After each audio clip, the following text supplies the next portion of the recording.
Welcome back on this glorious and amazing day. Personally, when I watch any clip, the first thing I do before even I listen, I press on the like because I know it helps the channel. It helps to spread if there's anything good. How do I know? Why would I want to press on the like if I didn't even hear it yet? Because I know I'll forget later on. And then if something doesn't sit with me or I think it's wrong, regardless if it's right or wrong, doesn't sit with me, I just sort of deactivate my thumbs up or my like or my heart because I didn't like it. But I just like to press, and obviously if I like the content, I definitely press the subscribe afterwards if I like the content. Hope you were with me last week so we could continue the story. This mother coming into my office and complaining to me, how dare I stop the classes. I heard her out for the second time. And with passion in my heart for her mother that couldn't afford more classes, I explained to her that I understand her point of view, but what am I meant to do when your mother says, please, I just can't pay for the classes anymore. I can't pay for more. Please, I just don't have the money. What am I supposed to do with that? And the fire goes even higher and hotter. And she repeats the same thing yet again. Who hired you? And I believe I made a mistake, for I repeated the same argument for the third, but I'm happy it was the last time. And after the third time, it was just over.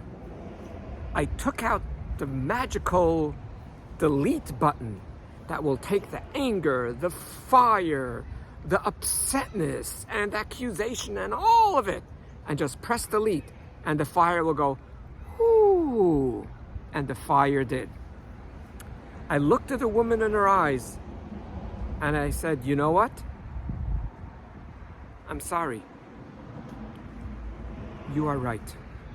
That's all I wanted to hear. That's all I wanted to hear from you. That's all I wanted to hear. Thank you, thank you. That's what I came here for. That's all I came here for. It wasn't the end. Without blaming her, she had another child about a year later. She did not send that child to me. She was so hurt. At first, I thought I was right because someone calls me up and tells me I'm the one that's paying and I don't have the funds and please stop it. I just don't have the money. So at first I thought, hey, if she's paying for it, she has the rights. I think it took me a while to realize that the mother was right. The mother was actually right. She never told me any stories. She came direct to me. She hired me. There's only one person I know that hired me, only one. Regardless if she got the money from Uncle Sam, regardless if she got the money from her mother, doesn't matter where she got the money, she hired me. What I have learned, my lesson, well, two lessons. Number one is, if this ever happens to me in the future, anyone that calls me up and says, could you please stop doing so-and-so, I'm the one providing the money, I say, I have to be honest, you sound like a wonderful person, but I only know one person that hired me, so if you could do me a favor, work it out with your daughter, work it out wherever you want, and unless I hear from them, I'm so sorry, because only one person hired me.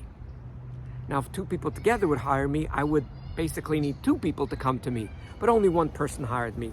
And you sound like a wonderful grandmother, and I understand things are tight by you. Do me a favor, if you could work it out with your daughter, or if you want to meet together with your daughter regarding to your grandson. That was a very, very powerful lesson.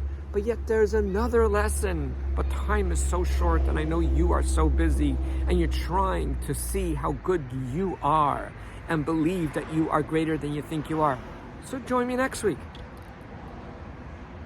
and we'll find out the second lesson. Thanks for listening. Thanks for joining. And thanks for liking. Thanks for subscribing.